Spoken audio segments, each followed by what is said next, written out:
but never lose infinite hope. So please, if you're a praying person, I invite you to pray with me. Loving Lord, during this storm, some have experienced finite disappointments, such as disruptions of their schedules, power outages, postponed doctor's appointments, delayed starts to school, damage to some homes, or canceled flights separating them from loved ones. But we do have hope. The storm will move out. Lives will return to normal. And I pray, Lord, we hold on to infinite hope. And when we have hope, we have strength. Help us to hold on to hope together, O Lord. Amen. Thank you. Thus our motto is, I breathe, I hope, which is highly pertinent. And one prayer has been answered so far, and that is because of the storm, as a result of the storm, we've had no storm-related fatalities so far. So that's good news. We're entering the third act of this three-act play. The first act was down in the Low Country, starting with Beaufort and Jasper and on up to Charleston, and then the storm went out and has come back into the PD and into the Grand Strand and heading all the way up to Dillon and up in those parts. And soon it will be entering the third act, which is the rains are gone, but the flooding, the river flooding will take place. And there will likely be a lot of that. We don't, of course, have precise information, but we know we had a lot of flooding in 2015 and also 2018. And it does not look like it's going to be that bad right now, but it still will be difficult in those areas that experienced it before, particularly around the PD and the Edisto rivers, which are expected to crest this weekend. And I want to emphasize again that even though it's not raining, the wind's not blowing, there's still a lot of danger from this moving water. And where you see it ponding, that doesn't mean it's clean and that the children are supposed to play in it, because there's no telling what's in it from all the overflows. There's a lot of danger there. And again, don't drive on roads, don't drive on water in roads, because there's a lot of danger there as well. But I want to thank everybody for their cooperation. Team South Carolina has really come through. We know the work's not through yet. And after the flooding's over, then we'll have a lot of cleaning up to do. But I want to thank all the citizens for their participation. They were listening, watching, paying attention. They were being smart, they were being safe, and they were being good neighbors, and it has worked. So with that, we'll have probably our last session of formal reports like this, unless something changes. So, John Quagliarello.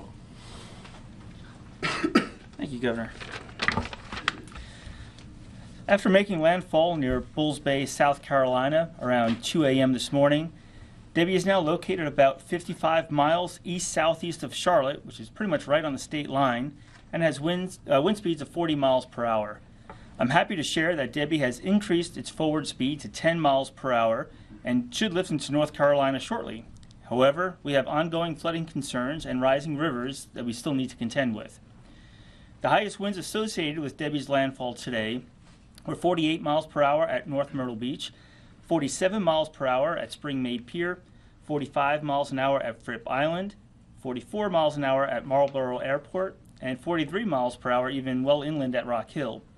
While gusty winds could persist today, gusting as high as 20 to 30 miles per hour, even up to about 40 miles an hour closer to the Charlotte area, they should be diminishing through tonight and into Friday as Debby departs. Bands of heavy rainfall developed yesterday and have continued into this afternoon, mainly impacting the northeast portion of the state, including the PD, portions of the Charleston Tri-County area, the Catawba region, and the northern and eastern Midlands. 24-hour rainfall in these areas generally range from 4 to 7 inches, with the highest totals including 7 inches at Lynch's River in Florence County, 6 to 6.5 inches at Aner and Loris in Horry County, as well as in Mullins in Marion County, and even just over 6 inches in Rock Hill in York County. This rainfall has been sufficient to produce localized flash flooding. The flash flood threat could persist into tonight as outer bands from Debby continue to impact the area. The next phase of the event will be the considerable rises on area rivers, with many across the eastern part of the state expected to reach moderate flood stage and a few possibly major flood stage. Fortunately, we are not expecting rivers to reach the levels that we saw during Hurricanes Matthew or Florence, as the governor mentioned, but there is particular concern for major flooding on the PD at Chirraw, PD at PD, Little PD River near Galavant's Ferry, the Edisto River near Givens Ferry, and the French Quarter Creek near Uji. Some of this river flooding, especially on the PD, will be long-lasting. The National Weather Service is working with DNR, SCEMD, other state agencies, and local authorities to assess the risk to communities along these rivers. So please continue to follow advice of local officials and avoid floodwaters. Forecast information, as well as the latest river forecasts, are available at weather.gov. Thank you, Governor. Thank you very much. Kim Stenson. Thank you, sir. Kim Stenson with the State Emergency Management Division. The State Emergency Operations Center, where we're at right now, remains at OPCON 1, which is our highest level of readiness. Priorities here haven't really changed too much since yesterday, supporting local shelter and possible localized evacuation operations, maintaining transportation lifelines, and planning for possible riverine flooding, especially in the PD area and along the Edisto River. We'll also be supporting damage assessment operations, and I'll talk a little bit more about that in a minute. We continue to communicate regularly with the local emergency managers across South Carolina to ensure resources and assistance are being deployed where they're needed the most. Our teams are ready to respond to any developments as Debbie continues to move away from our state, including the recovery support. Right now, 6 counties are OPCON 1, which is our highest readiness level and is down from 11 yesterday, and 16 counties are at OPCON 2, which is our enhanced readiness level, and we expect that to move around over the next couple of days. County focus includes sheltering and possible rescue and local evacuation operations. Damage assessments are being conducted today in Bamberg, Berkeley, Charleston, Colleton, Dorchester, Florence, Jasper, Marion, and Orangeburg. Preliminary residential damage reports have been received from Berkeley, Charleston, and Colleton, with little change from yesterday, but the numbers did change slightly. We're looking right now at 70 homes with some level of damage, including 1 home that's been destroyed and 15 homes with major damage, and we'll continue to gather that information. Berkeley, Charleston, Colleton, and Horry are reporting a total of 16 businesses that have experienced some level of damage. And government infrastructure damage is being assessed and will continue to be assessed as we transition to riverine flooding operations and the resulting impacts from that. However, we'd like to note, though, that communications, which is an extremely critical part of our infrastructure, remains in excellent condition throughout the state. In the logistics area, we have fielded 213 requests ranging from sandbags to swiftwater rescue teams, of which 196 have been completed or in progress. Our public information phone system remains open for residents to call in with any questions, and that number is 1-866-246-0133. In closing, we'd like to remind everyone of several items. The first is to stay away from flooded areas and avoid taking any unnecessary risks. We also encourage the public to report any storm damage through the South Carolina Emergency Manager app, which is easily downloaded at your app store. And it's also important to stay connected with reliable sources for updates. Misinformation, as we mentioned yesterday, can be extremely dangerous, so please rely on official channels, including your local emergency management officials, for accurate information. And again, our website at scemd.org and our South Carolina Emergency Manager app remain and continue to be excellent sources of information. Thank you, sir. Thank you. Now, Brett Howard, who's our federal coordinating officer, and early this morning we had a lengthy visit from Robert Salmon, who is the regional administrator of the Federal Emergency Management Administration, and we appreciate the very full and active support. You're welcome, Governor. It's a pleasure. Like I said many times, it is real pleasure to be here in South Carolina and work with this great state.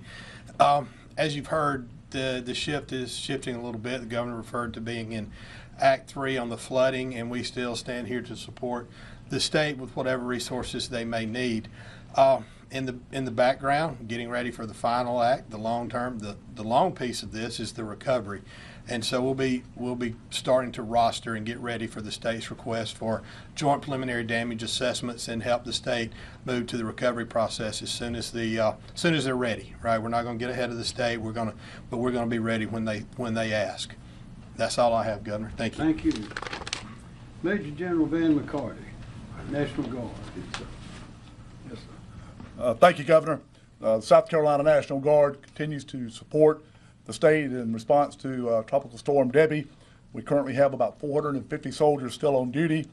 We have 66 high water vehicles that are deployed along the coast, with the bulk of those up in the northern part, 36. In the central, we have 26. And we're going to keep 4 in the southern area just to be able to respond to any needs that we may have with flooding on the Edisto. Still have debris clearing teams that are deployed and available, and 2 of our L&O teams are still supporting the counties. Nothing significant to report on our aviation capability. However, the skies seem to be clearing, and we should be able to support flight operations now from Georgetown south if the situation did occur.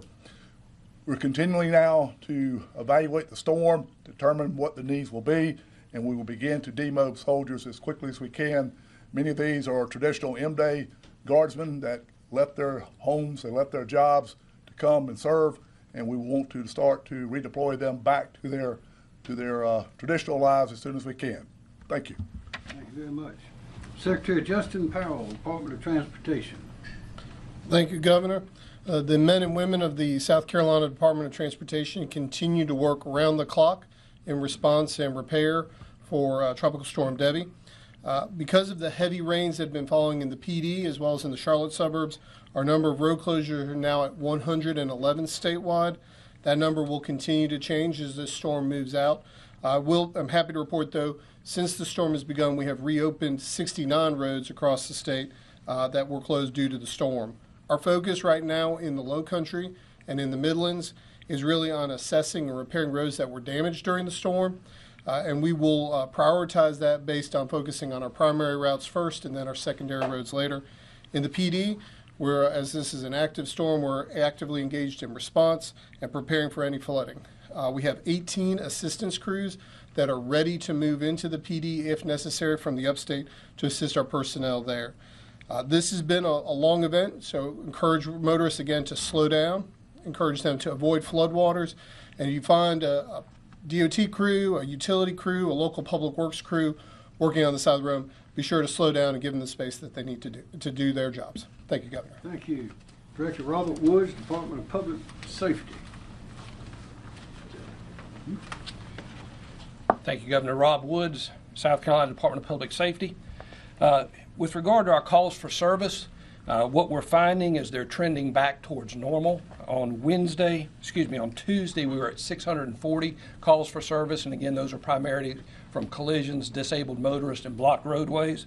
We were at 640 on Tuesday. On Wednesday, we're at 537, so a little bit more than 100 below where we were. So again, we're moving back towards normal, and we would expect to be there by tomorrow morning. That said, we have 239 state law enforcement personnel from our Highway Patrol Division, State Transport Police Division, SLED, DNR, and Triple P still assigned to the Traffic Incident Response Mission on day shift today.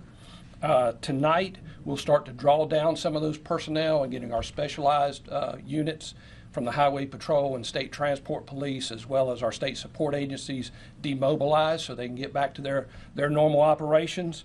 We will tonight maintain 125 law enforcement personnel on the line patrol mission in the impacted area from the Midlands to the coast, so there'll still be 125 total out this evening. And as we go back to normal operations tomorrow for DPS, we'll transition into support for SLED and post-storm law enforcement missions, and in the PD specifically, we'll have 46 of our personnel assigned to support SLED if needed.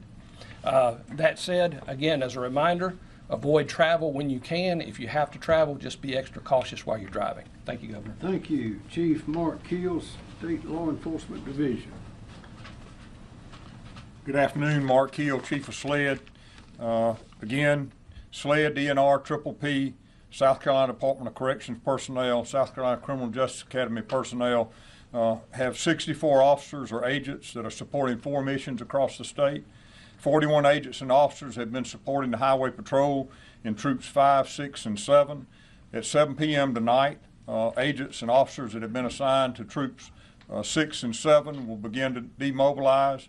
And at 7 a.m. in the morning, the rest of those agents and officers that are supporting the Highway Patrol will demobilize and return to normal operations or be ready to assist other agencies or other counties that are needed.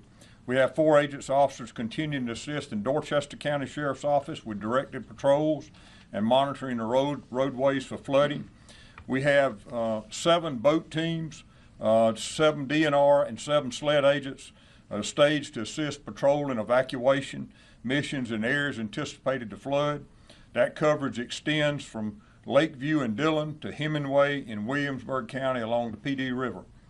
We also have officers that are assigned here at SEOC that will continue to provide security here at the SEOC while it's open. Future operations, ESF 13, again, DNR, SLED, Triple P are planning river patrols along the Waccamaw River in Horry County and the Edisto River in Colleton County beginning Friday, August the 9th. We'll have 5 boat teams comprised of 1 DNR, 1 SLED, and 1 Triple P officer that'll be assigned to patrol and monitor the Waccamaw River and Intercoastal Waterway, and we'll have 2 boat teams comprised of the same personnel assigned to patrol and monitor the Edisto River. Our aviation assets are available and ready for any damage assessment or rescues. And I will tell you that I've been in touch with all the sheriffs in the PD area of the state as we continue to monitor the rainfall in the upstate and see what the rivers are going to do, see how those areas are going to deal with the amount of water that's coming down from North Carolina. We will continue to monitor that, provide resources to those sheriffs and those local government agencies in those counties. And we're also at this time reaching out to counties in York, Lancaster, Chester, and those further around where we're starting to see these heavy rain bands continuing in the upstate of South Carolina. Thank you. Thanks, Chief. Conley Ann Ragley, Department of Social Services. Thank you, Governor. Good afternoon, South Carolina. I'm Conley Ann Ragley with the Department of Social Services. Our DSS mass care teams are continuing to be deployed to emergency operation shelters and shelters across the state to support all of the affected counties. We've begun closing many of the shelters open at the request of counties in response to Tropical Storm Debby. Our current census as of 1:30 p.m. today includes 8 total shelters that are open with a total census population of 22 citizens. As a reminder, DSS operates these shelters at the request of county operations, and our DSS professionals staff these shelters in coordination with the Salvation Army and the American Red Cross. We will continue to monitor situations and as counties request shelters to be closed, but at this time we have no further updates. Thank you. Director Myra Reese, Department of Environmental Services. Thank you, Governor. Good afternoon.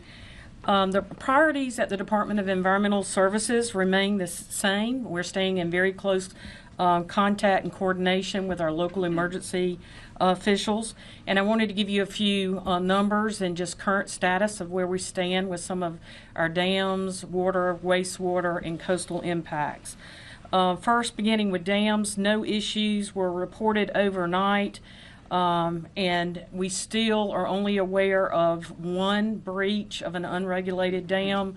I think there was one that was mentioned may have breached a second unregulated dam. No impacts to roads or homes, but we're trying to verify that. I believe that one was in Florence.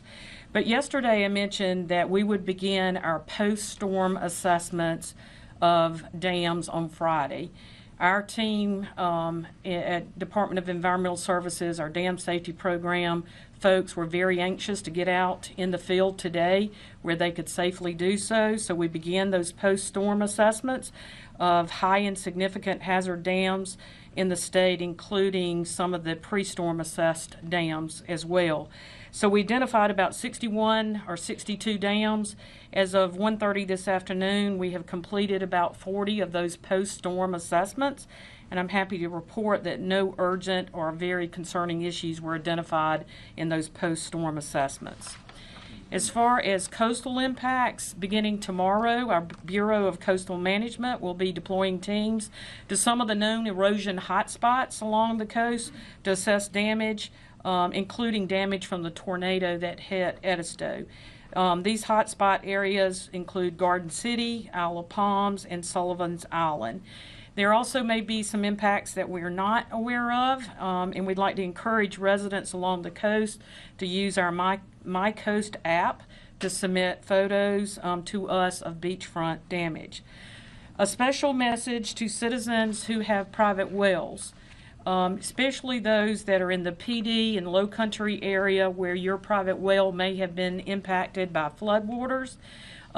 Please contact our private well hotline for guidance on information on how you can disinfect your well and how we can help you get the well tested and offer any assistance that we can. That number, that private well hotline number, is 1-888-761-5989. That number again is 1-888-761-5989. In closing, just briefly mentioning drinking water and wastewater facilities, we had one advisory in Berkeley County. It impacted probably about 100 residents, and the water system did a remarkable job going door to door to notify folks of that advisory. We should have some testing done, and that advisory lifted very soon. And that's the end of my report. Oh, thank you very much. Director Emily Farr, Labor Licensing and Regulation. Thank you, Governor. It's a good day for South Carolina when we get toward the end of an emergency event, and I don't have a lot to report on our search and rescues. But we are all very thankful for all of the capability, the collaboration, and the support that we have for our South Carolina search and rescue teams, as well as our partners from other states and with FEMA that have been here through the duration of the storm with us. These teams have been mobilized and ready to respond throughout this entire storm, and at the height of the mobilization, we had 414 personnel ready to deploy and respond as necessary. In the days ahead, as flash flooding potential decreases, we will be releasing the out-of-state teams and releasing them back home. But that's not to say that we are not ready to respond to any flooding that may occur in the PD area if response is necessary. We have our extremely capable South Carolina state teams, that's South Carolina Task Force 1, as well as our regional task force teams that will be here and will remain to be deployed or to ready to be deployed to the PD area and the northeast region of the state if needed with potential flooding. Thank you, sir. Thank you. Director Andrew Bateman, Office of Regulatory Staff. Thank you, Mr. Governor. Andrew Bateman, South Carolina ORS. We continue to be in frequent communication with utility representatives. As of right now, we stand at approximately 7,899 storm-related outages. The utilities are working diligently and around the clock to restore service as it is safe to do so. Thank you, Mr. Governor. Thank you, sir. Are there any questions? Yes. Yes, sir. Governor, directed towards Director Reese, you mentioned that 62 dams began post-assessments, and so far 40 have been checked. Is that correct? 40 of those, is that within the Midlands or the Low Country?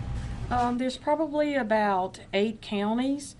We identified those 62, number one, that those are areas we can safely go ahead and start the post-storm assessments.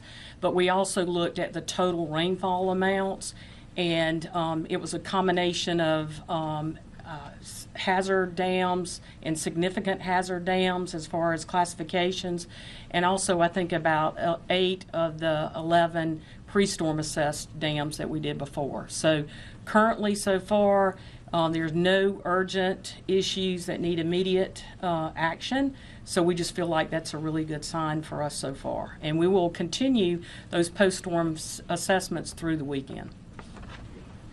I want to emphasize everyone is saying so far because it's not over yet.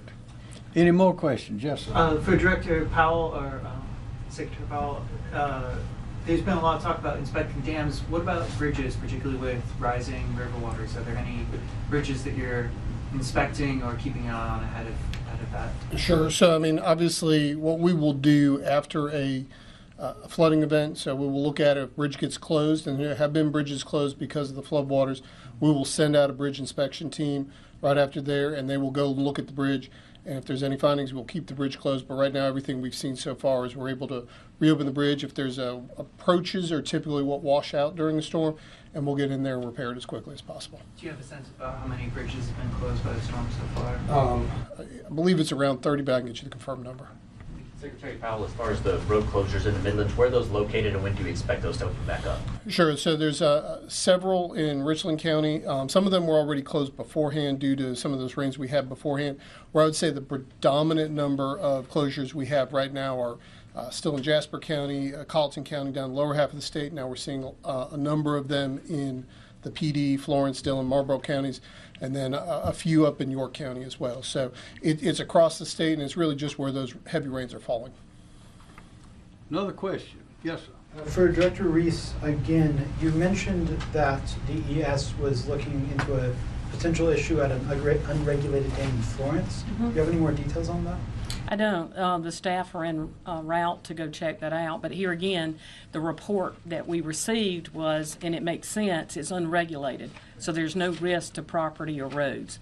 So we're just going out there to verify if something else was going on with the dam that might inform us our expertise moving forward. And you mentioned that the department is looking to continue these kind of post-storm exams through the weekend. Do you know how many dams y'all are looking to inspect? There are going to be hundreds. And it all goes back to just the significant rainfall, and that's a very important trigger for us. So there'll be hundreds. We will keep a tally and information on our website so folks will know exactly what we're checking and where we are. Any more questions? Yes. Question for There's one over there. For Conley Ann, can we get an update on how many shelters have closed to this point, in addition to the 8 that are open? You want to come in? I like the doorway. Great question. Thank you for that. We currently, as I mentioned, have 8 shelters that are open. During the course of the storm, we have closed 10 shelters, and they're in the following counties: Beaufort 2, Berkeley 2, Charleston 1, Dorchester 2, Georgetown 1, Jasper, and Orangeburg. We're slated also for 4 shelters to close by 3 o'clock today, and those are located, another one in Charleston, 2 facilities in Florence, and 1 in Williamsburg. Our total capacity at the high point of the storm was 127 individuals for census. You got to know. Director Bateman, before I came over, I was checking. It looks like there's some fairly significant power outages in Greenville and Spartanburg. Do you know if those are storm related? I'm unaware of the outages in Greenville. I am aware that the 2 counties with the most storm-related outages as of 1 p.m. were York County with about 3,100 and Spartanburg County with a little over 2,200. Okay. Thank you. Yes, sir. Another question. Well, thank you very much. We just want to remind everybody out there that it's not over yet. We've passed some dangers, but there's still plenty, so don't let your guard down yet. Thank you very much.